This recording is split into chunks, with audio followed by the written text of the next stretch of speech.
आणि त्या बैठकीमध्ये महायुती मजबूत झाली पाहिजे. महायुतीमध्ये कुठेही मतभेद होता कामा नये, महायुतीला कुठेही गालबोट लागू नये.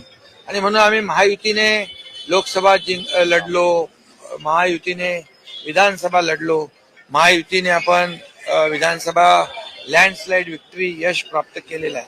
आणि त्यामुळे कुठेही वातावरण या स्थानिक स्वराज्य संस्थांमध्ये बिघडू नये, खराब होऊ नये, अशा प्रकारची भूमिका मुख्यमंत्री महोदय आणि माझी दोघांची आहे. आणि त्यामुळे यामध्ये मुख्यमंत्री महोदयांनी देखील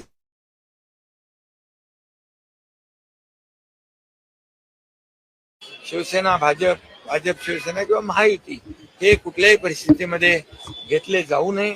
प्रत्येकाने आचारसंहितेचं पालन केलं पाहिजे, म्हणजे आपल्या पक्षाची आचारसंहिता. आणि त्यामुळे मी देखील आमच्या सर्व पदाधिकारी कार्यकर्त्यांना सूचना दिलेल्या आहेत